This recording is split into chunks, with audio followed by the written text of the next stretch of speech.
Hello students, आज के lecture में हम पढ़ेंगे बूलियन फंक्शन रिप्रेजेंटेशन कि बूलियन फंक्शन को किस तरह से रिप्रेजेंट किया जाता है, जिसके कि दो तरीके हैं, एसओपी एंड पीओएस। हम इन दोनों ही तरीकों को पढ़ेंगे, स्टडी करेंगे कि कैसे एसओपी फॉर्म में हम किसी भी बूलियन फंक्शन को बनाते हैं और कैसे हम पीओएस फॉर्म में बनाते हैं। तो सबसे पहले पढ़ते हैं कि बूलियन फंक्शन होता क्या है। कोई भी अलजेब्रिक इक्वेशन जो that includes binary variable, binary variable मतलब कि या तो जीरो फॉर्म में होता है बाइनरी वेरिएबल या तो वन, दो ही फॉर्म्स होती है। Binary means two, the constant हो सकते हैं उसमें वन और जीरो, और कोई भी लॉजिकल ऑपरेशन हो सकता है, चाहे वो और ऑपरेशन है, एंड ऑपरेशन है, नॉट ऑपरेशन है, कोई भी इन तीनों में से लॉजिक ऑपरेशन भी हो सकता है। तो ऐसी इक्वेशन को हम कहते हैं बूलियन फंक्शन। अब हमने बहुत सारे गेट्स पढ़े हैं, तो हर एक गेट में हमने लॉजिकल एक्सप्रेशन भी किया है। हर गेट का एक लॉजिकल एक्सप्रेशन होता है। इस लॉजिकल एक्सप्रेशन को भी हम बूलियन फंक्शन कह सकते हैं, बूलियन फंक्शन। तो अगर एक गेट की एग्जांपल लेते हैं, फॉर एग्जांपल अगर हम और गेट की एग्जांपल लेते हैं, तो और गेट में क्या होता है, अगर टू इनपुट और गेट की बात करते हैं, ए बी है और आउटपुट इज वाई, तो ए और बी की वैल्यूज कौन सी होती है, 0 0, 0 1, 1 0 एंड 1 1। इसके कॉरेस्पॉन्डिंगली आउटपुट 0 0 के लिए 0 होगी, 0 1 के लिए 1, 1 0 के लिए 1 एंड 1 1 के लिए 0। अब अगर आपको याद होगा, इसका लॉजिकल एक्सप्रेशन जो होता है वो A bar B plus A B bar होता है। ये एक लॉजिकल एक्सप्रेशन है, मतलब सिर्फ इस बूलियन फंक्शन को ही अगर हम यहाँ पे लिख दें तो ये पूरे का पूरा हम इससे ट्रुथ टेबल बना सकते हैं, या हम कह लें कि ये ट्रुथ टेबल अगर हमें गिवन है तो इस ट्रुथ टेबल से हम ये बूलियन फंक्शन बना सकते हैं। कैसे? अगर आप यहाँ पे देखो कि आउटपुट जहाँ जहाँ पे 1 है, एक यहाँ पे आउटपुट 1 है और एक यहाँ पे आउटपुट 1 है, इसके कॉरेस्पॉन्डिंगली ए और बी की क्या वैल्यू है, यहाँ पे ए की वैल्यू 0 है, तो 0 के लिए अगर मैं ए बार लिख दूं, बी की वैल्यू 1 है, बी के लिए 1 ऐसे लिख दूं, प्लस दूसरे 1 की वैल्यू कहाँ पे है, ये और ये वाली है। यहाँ पे ए की वैल्यू 1 है तो एज इट इज ए लिख दूं, और बी की वैल्यू 0 है तो बी बार लिख दूं। तो ये मेरा क्या बन गया, और सॉरी ये एक्सऑर गेट है, एक्सऑर गेट के लिए ये बूलियन फंक्शन बन गया। ये जो है एक्सऑर गेट का बूलियन फंक्शन बन गया। तो ये एक गेट को रिप्रेजेंट कर रहा है। अगर मैं कहीं पे भी A bar B plus A B bar लिख दूं तो मतलब है कि मेरा यही ट्रुथ टेबल बनेगा, तो मतलब है कि मैं इस एक्सॉर गेट की ही बात कर रही हूँ। तो किस तरह से हम बूलियन फंक्शन को रिप्रेजेंट करते हैं, कैसे मैंने ये वाला बना दिया इसको यूज करके, ये सारा हम पढ़ेंगे आज के लेक्चर में। तो आगे बढ़ने से पहले सबसे पहले हमें दो टर्म्स का पता होना चाहिए, one is min term and another is max term. Min term और मैक्स टर्म को यूज करके ही आगे हम स्टडी कर सकते हैं। अब मिन टर्म के बारे में पढ़ते हैं। मिन टर्म क्या है, एक प्रोडक्ट टर्म है। प्रोडक्ट टर्म का ध्यान रखना, मिन term is a product term. Product का मतलब क्या होता है, multiply, multiply. It is a product term of logical expression of n variables। जितने भी मेरे वेरिएबल्स होंगे उन वेरिएबल्स का बीच में कुछ मल्टीप्लीकेशन होगा, मल्टी प्रोडक्ट टर्म होगी वो उन n वेरिएबल्स की, which contain each of n variable. और इस टर्म में जितने भी n वेरिएबल्स की बात मैं कर रही हूँ सभी वेरिएबल्स होने चाहिए, चाहे वो कॉम्प्लीमेंटेड फॉर्म में हो या वो अनकॉम्प्लीमेंटेड फॉर्म में। फॉर एग्जाम्पल अगर मैं बात कर रही हूँ 3 वेरिएबल्स की, ए बी और सी, ये 3 वेरिएबल्स हैं, ठीक है। तो इन 3 वेरिएबल्स में प्रोडक्ट, अब मैंने बोला है कि ये या तो कॉम्प्लीमेंट फॉर्म में हो सकते हैं या अनकॉम्प्लीमेंट फॉर्म में। लेट अस से कि मैंने ए को कॉम्प्लीमेंट फॉर्म में ले लिया, बी को मैंने सिंपल ले लिया और सी को भी मैंने कॉम्प्लीमेंट फॉर्म में ले लिया। तो 3 वेरिएबल में तीनों वेरिएबल्स आगे मेरे, क्योंकि मैंने बोला है कि इसमें each of the N variable होना चाहिए, तीनों वेरिएबल आगे, और इन तीनों वेरिएबल के बीच में टर्म कैसे बन रही है, ये प्रोडक्ट टर्म, मतलब मल्टीप्लाई, ये कह लो एंड लगा के। अगर मैं इसको ऐसे कर दूं तो ये मेरा एक मिन टर्म बन गया, this is one of the min term. इसी तरह से अगर ए बार बी सी लिख दूं मैं, तो ये भी क्या बन गया, ये भी मेरी एक मिन टर्म बन गई है। तो 3 वेरिएबल से मेरी टोटल कितनी मिन टर्म्स बन सकती हैं, टोटल मेरी 8 मिन टर्म बन सकती हैं। तो यहाँ पे यही बताया गया है, ए मिन टर्म इज ऑफर represented as m small m I where I is an integer between 0 and 2 to power n minus 1 where n is the number of variables, n is the number of variables। Okay, तो इसको मैं small m से represent करूंगी और उसके पैर में ये i लगा होगा। i की वैल्यू जो होगी 0 to 2 to raising power n minus 1। For example अगर मैं इसी की बात करती हूँ तो यहाँ पे वेरिएबल्स कितने हैं, मतलब n की वैल्यू कितनी है, 3 है n की वैल्यू। तो mi में i की वैल्यू कहाँ से जाएगी, 0 to 2 to raising power 3 minus 1, यानी 2 to रेजिंग पावर 3 8 माइनस 1 7। तो m0 एक वेरिएबल हो गया, m0 एक मिन टर्म हो गया, m1 एक मिन टर्म हो गया, m2 एक मिन टर्म हो गया, m3 अप टू m7। तो इस तरह से ये टोटल 8 मिन टर्म होंगे और हर एक मिन टर्म क्या होगा, एक प्रोडक्ट टर्म होगा और हर मिन टर्म में जितने वेरिएबल हैं वो सभी आने चाहिए। फॉर एग्जाम्पल यहाँ पे मैंने 3 वेरिएबल की बात की, तो ए बी और सी तीनों को यूज करके जो वेरिएबल बन रहे हैं वो तो बनेंगे ही बनेंगे। लेकिन अगर मैं बात करूं A B, A bar B ले लें, तो ये मिन टर्म नहीं होगा। क्यों, क्योंकि यहाँ पे जो है सी मिसिंग है। ईच वेरिएबल होना चाहिए, जितने भी वेरिएबल्स की हम बात कर रहे हैं सभी के सभी वेरिएबल्स होने चाहिए। In a min term variable will appear in its complemented form if its value is 0। a, b और c की बात कर रहे हैं अगर हम, जब भी किसी वेरिएबल की वैल्यू 0 है, मान लो a की वैल्यू 0 है, तो उसको हम कॉम्प्लीमेंटेड फॉर्म में रिप्रेजेंट करेंगे। तो उसके लिए मैं मिन टर्म में a बार लिखूंगी और अगर a की वैल्यू 1 है तो इसके लिए मैं मिन टर्म में सिंपल a लिखूंगी। तो अगर a b c तीन मेरे ये वेरिएबल्स हैं तो इनकी पॉसिबल वैल्यूज कौन सी हो सकती है, 0 0 0 0 0 1 0 1 0 0 1 1 1 1 0 1 0 0 1 0 1 1 1 0 एंड 1 1 1। तो ये ये 8 के 8 बन सकते हैं। तो इसके कॉरेस्पॉन्डिंगली मेरा मिन टर्म क्या बनेगा, a की वैल्यू 0 है तो मतलब a बार होगा डॉट, b की वैल्यू 0 है तो मतलब b बार होगा डॉट, c की वैल्यू 0 है तो मतलब c बार होगा। तो ये मेरा मिन टर्म नेम m0 बन गया। इसी तरह अगर मैं इसके लिए करूं तो यहाँ पे a bar b bar c, ये बन गया m1। इसकी बात करें तो ये हो गया a bar b and c बार, ये हो गया m2। सिमिलरली ये हो गया a बार b c, ये हो गया m3 अप टू, अगर लास्ट वाले की बात करें तो ये हो गया a b m c, तो ये बन गया m7। तो इस तरह से टोटल जो 8 मिन टर्म्स हैं वो यहाँ पे बन चुकी हैं। ये टोटल 8 मिन टर्म्स बन गई हैं फॉर 3 वेरिएबल्स। तो ये है मिन terms. Min terms means product terms. अब नेक्स्ट पढ़ते हैं मैक्स टर्म। जिस तरह से मिन टर्म था product term, max term is the sum term. Sum का मतलब क्या हो गया, एडिशन। मिन टर्म में हम डॉट लगा रहे थे, मैक्स टर्म पे हम प्लस लगाएंगे, मतलब addition. It is the sum term of logical expression of n variable. और जिस तरह से मिन टर्म में n की n वेरिएबल्स आनी जरूरी थी, इसी तरह से यहाँ पे भी each of the n variables आने जरूरी हैं, चाहे वो कॉम्प्लीमेंटेड फॉर्म में हो या अनकॉम्प्लीमेंटेड फॉर्म में हो।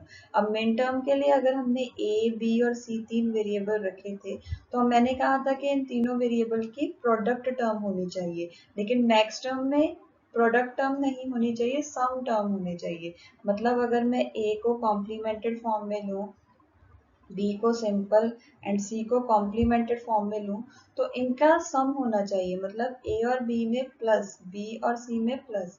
तो ये जो है ये एक मैक्स टर्म बन गया, this is a max term. इसी तरह a plus B plus C बार लग लूँ, ये भी एक मैक्स टर्म बन गया, this is also a max term. अब मिन टर्म को हम स्मॉल m के पैर में i से रिप्रेजेंट करते थे, मैक्स टर्म को हम कैपिटल M के पैर में i से रिप्रेजेंट करते हैं। अगेन जो i की वैल्यू होगी वो 0 to 2 to power n minus 1, यहाँ पे कि n क्या है, number of variables, number of variables.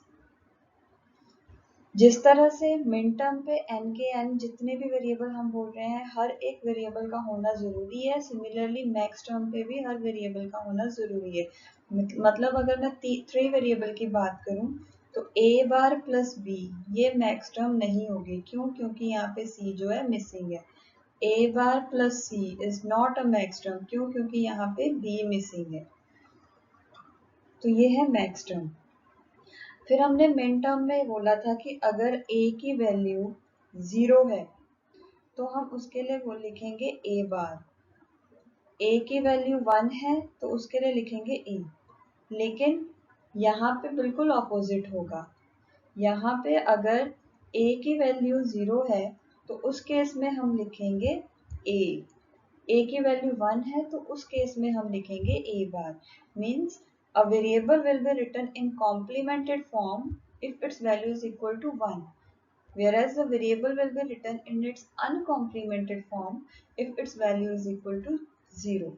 तो अगर मैं 3 वेरिएबल्स की बात करूं a b c, तो इनकी वैल्यूज हो जाएंगे 0 0 0 0 0 1 0 1 0 0 1 1 1 0 0 1 0 1 1 1 0 1 1 1।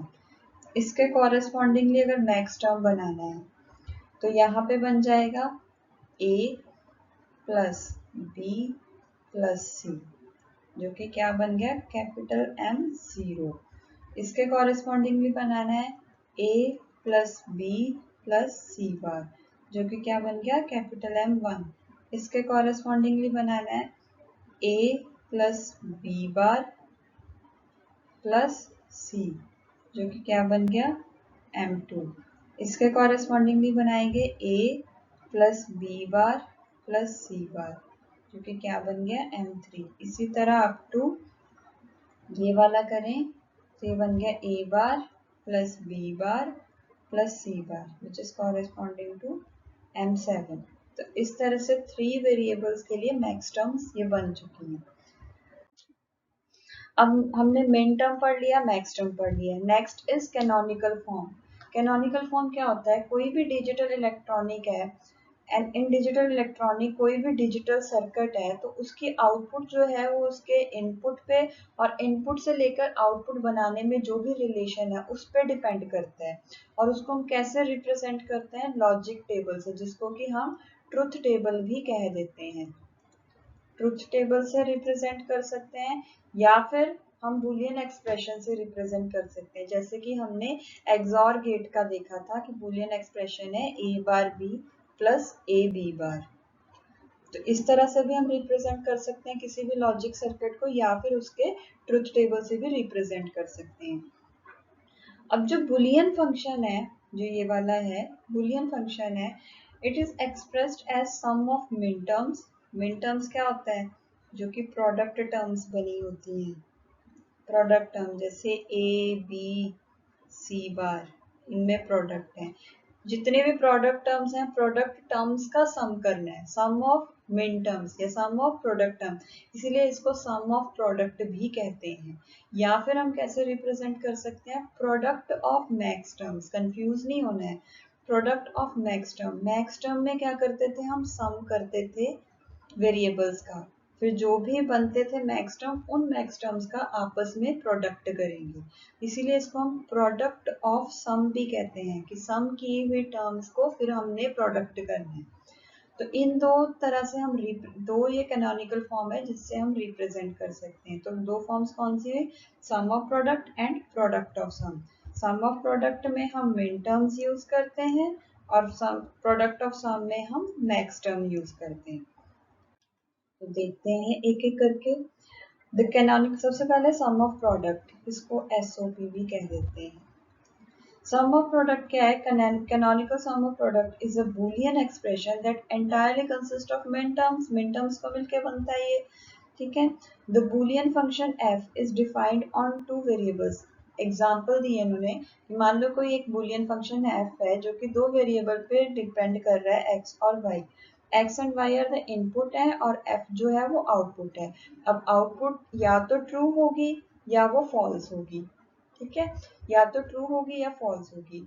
whose output is true when any one of the input is said to be true। अब यहाँ पे जो इन्होंने ट्रूथ टेबल दिया, उन्होंने बोला है कि ऐसा ट्रूथ टेबल, ऐसा बूलियन फंक्शन है हमारे पास जिसकी कि आउटपुट की वैल्यू ट्रू तभी होगी जब दोनों में से कोई एक वैल्यू ट्रू होती है। और ये कौन सा वाला गेट होता है? ये कोई एक गेट होता है।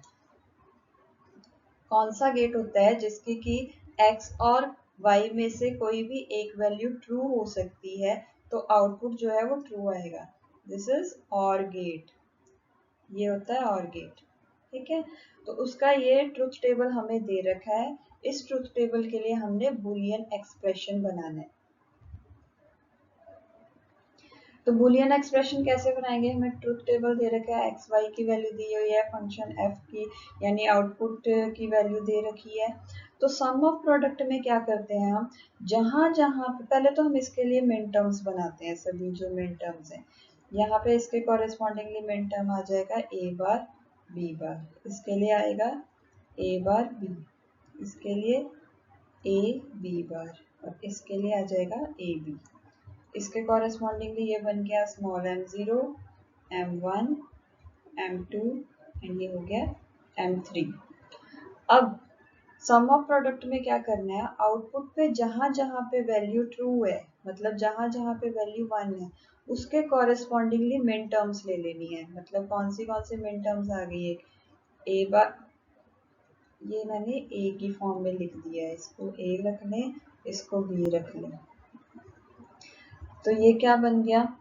अगर ए बी की फॉर्म में रखते हैं तो कौन सी टर्म आ गई? ए बार बी, एक आ गई है ए बी बार और एक आ गया है ए बी। जहां जहां पे ट्रू है हमने उसके कॉरेस्पॉन्डिंगली मिन टर्म्स ले ली। अब इन मिन टर्म्स का हमने सम करना है, यानी कि प्रोडक्ट, इसीलिए इसको कहते हैं product of sum of product. Sum of product मतलब कि इन सबको फिर हमने सम कर देना है। तो ये हमारा एक बूलियन एक्सप्रेशन बन गया। This is a Boolean expression. और इसको कैसे रिप्रेजेंट कर सकते हैं? ए बार बी के कॉरेस्पॉन्डिंगली कौन सी मिन टर्म है? m1 प्लस इसके कॉरेस्पॉन्डिंगली m2, इसके कॉरेस्पॉन्डिंगली m3। तो इस तरह से भी हम इस फंक्शन को रिप्रेजेंट कर सकते हैं। एक फंक्शन ये रिप्रेजेंट किया, एक ये रिप्रेजेंट किया। एक और तरीका है सम ऑफ प्रोडक्ट को रिप्रेजेंट करने के लिए, समेशन हमने साइन रख लेना है और कौन सी वैल्यूज है, अगर मैं इसके कॉरेस्पॉन्डिंगली वैल्यू रखूँ, 0 है, 1 है, 2 है, ये थर्ड है, इसीलिए यहाँ पे वैल्यूज ये वाली आ रखी है। तो समेशन ऑफ 1, 2 एंड 3। तो इस तरह से भी हम इसको रिप्रेजेंट करते हैं। तो ये जो हमें गिवन है ट्रुथ टेबल, इस ट्रुथ टेबल के कॉरेस्पॉन्डिंगली हमने बूलियन फंक्शन बनाया है, उसको एसओपी की फॉर्म में हमने रिप्रेजेंट किया है, उसको मिन टर्म्स की फॉर्म में हमने रिप्रेजेंट किया और उसको ये समेशन की फॉर्म में। तो इस तरह किसी भी बूलियन फंक्शन को हम बना सकते हैं in sum of product form. तो नेक्स्ट फॉर्म जो है कैनोनिकल है वो product of sum. Sum of product में हमने मिन टर्म को यूज किया था, प्रोडक्ट ऑफ सम में हमने मैक्स टर्म को यूज करना है। सम ऑफ प्रोडक्ट में क्या था, मिन टर्म्स का सम किया हुआ था, इसमें हमने मैक्स टर्म का प्रोडक्ट करना है। जो मैक्स टर्म गिवन होगी उनको हमने प्रोडक्ट करना है। जैसे यहाँ पे एक हमें ट्रुथ टेबल दे रखा है, उसकी इनपुट है x है, y है, आउटपुट इज f। तो सबसे पहले तो हम इसके लिए मैक्स टर्म बनाते हैं। मैक्स टर्म कौन सी बन गई? अच्छा, मैक्स टर्म में याद रखना है, अगर 0 है तो सिंपल रहेगा, अगर 1 है तो कॉम्प्लीमेंट हो जाएगा। तो इसके कॉरेस्पॉन्डिंगली बन गया x प्लस वाई, इसके कॉरेस्पॉन्डिंगली बन गया x प्लस वाई बार, इसके कॉरेस्पॉन्डिंगली बन गया x बार प्लस y, और इसके कॉरेस्पॉन्डिंगली बन गया x बार प्लस y बार। ये मिन टर्म बन गया capital M1, this is capital M2, this is capital M3 and this is capital M4। तो जिस तरह से हमने सम ऑफ प्रोडक्ट में आउटपुट में जहां जहां पे वैल्यू 1 आई थी हमने उसके कॉरेस्पॉन्डिंगली मिन टर्म्स को कंसीडर किया था, यहाँ पे हमने अपोजिट कर लेना है। मतलब जहां जहां पे आउटपुट जो है वो 0 आ रखी है, मतलब फॉल्स आउटपुट आ रखी है, उसके कॉरेस्पॉन्डिंगली जो भी हमारी मैक्स टर्म है हमने उसको लिख लेना है। इसके कॉरेस्पॉन्डिंगली मैक्स टर्म कौन सी बनी है, x प्लस वाई। देन इसके कॉरेस्पॉन्डिंगली कौन सी बनी है, x बार प्लस y बार। अब ये हमारी सम वाली टर्म्स आ गई हैं। हमने सम वाली टर्म्स का क्या करना है, प्रोडक्ट, इसीलिए इसको कहते हैं प्रोडक्ट ऑफ सम। तो इन दोनों का हमने प्रोडक्ट कर दिया, तो ये हमारा बूलियन फंक्शन आ गया। अब इसके कॉरेस्पॉन्डिंगली मैक्स टर्म कौन सी बनी है, ये m0, ये 0 से स्टार्ट होगा, 0 है, 1 है, this is 2 and this is 3, m0 dot m3। या हम इसको लिख सकते हैं, सम में हमने समीशन यूज किया था, यहाँ पे हमने प्रोडक्ट यूज करना है, पाई यूज करना है, this is representing product, product of 0 and 3। तो इस तरह से भी हम इसको रिप्रेजेंट कर सकते हैं। तो हमने देख लिया किस तरह से अगर हमें ट्रुथ टेबल गिवन हो तो उस ट्रुथ टेबल के लिए हम कैसे बूलियन फंक्शन बना सकते हैं in product of sum. Product of sum में भी हमने देख लिया कैसे बना सकते हैं और सम ऑफ प्रोडक्ट में। तो एक एग्जांपल करते हैं, एसओपी और पीओएस दोनों फॉर्म बनाने हैं। तो इसके लिए अगर हम पहले मिन टर्म्स बनाते हैं एंड मैक्स टर्म्स।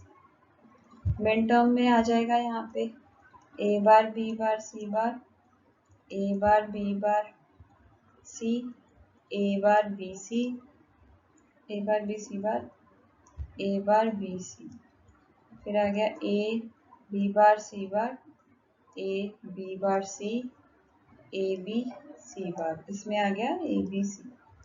इसकी बात करें अगर मैक्स टर्म की तो यहाँ पे आ गया ए प्लस बी प्लस सी, ए plus B plus C bar, ए प्लस बी बार प्लस सी, देन ए plus B bar plus C बार, देन यहाँ पे आ गया ए बार plus B plus C, A bar plus B plus C bar, then A bar plus B bar plus C, then A bar plus B bar plus C बार। अब SOP के form में अगर हमने देखना है सम ऑफ प्रोडक्ट, तो यहाँ पे हमने जहां जहां पे वैल्यूज 1 है उसके कॉरेस्पॉन्डिंगली मिन टर्म्स लिख लेनी है। कौन सी है इसके correspondingly, A bar B bar C, plus दूसरी कौन सी है, A bar B C bar plus then A B bar C bar plus A B C bar. इसी तरह से प्रोडक्ट ऑफ सम की अगर बात करें तो इसके लिए हम क्या करेंगे, जो भी हमारे 0 से स्टार्ट हो रही है, जो भी हमारी 0 आउटपुट है, यहाँ पे 0 आउटपुट कौन सी आ गई है, एक ये वाली आ गई है, ये वाली आ गई है, ये और ये। तो इसके कॉरेस्पॉन्डिंगली मैक्स टर्म क्या बना है हमारा, ए प्लस बी प्लस सी इंटू नेक्स्ट बना है ए plus B bar plus C bar, ए plus B bar plus C बार, देन इंटू ए बार plus B plus C bar into ए बार plus B bar plus C बार। तो ये जो दो बन गए हैं हमारे यहाँ पे फंक्शंस। अच्छा, इसको हम और किस तरह से रिप्रेजेंट कर सकते हैं, अगर हम इस एसओपी की बात करें, सो दिस इज 0 1 2 3 4 5 6 7। तो ये आ गया small m1 plus m2 plus m4 plus m6। और अगर इसकी बात करें तो ये क्या बन गया, capital M0 plus capital M2 plus capital M5 plus capital M plus capital M7। तो ये बन गया। या फिर हम इसको लिख सकते हैं प्रोडक्ट ऑफ 0 2 5 एंड 7। इसी तरह से इसको लिख सकते हैं समेशन ऑफ 1 2 4 6। तो इस तरह से सम ऑफ प्रोडक्ट और प्रोडक्ट ऑफ सम की फॉर्म में हमें किसी भी फंक्शन को, किसी भी ट्रूथ टेबल को हम रिप्रेजेंट कर सकते हैं। तो एक ये प्रैक्टिस क्वेश्चन है, इसको आप सॉल्व करना। इसके लिए पहले मिन टर्म्स निकालनी है, फिर इसके लिए मैक्स टर्म्स निकालनी है, और उसके बेस पे फिर SOP and POS find out करना है। तो सॉल्व दिस क्वेश्चन, आपको ज़्यादा पता चलेगा कि किस तरह से हम बूलियन फंक्शन बनाते हैं। नेक्स्ट लेक्चर में हम पढ़ेंगे कि कैसे हम के मैप को यूज करके सिंप्लीफाई करेंगे बूलियन फंक्शंस को। वहां पे हम यही एसओपी और पीओएस को यूज करेंगे।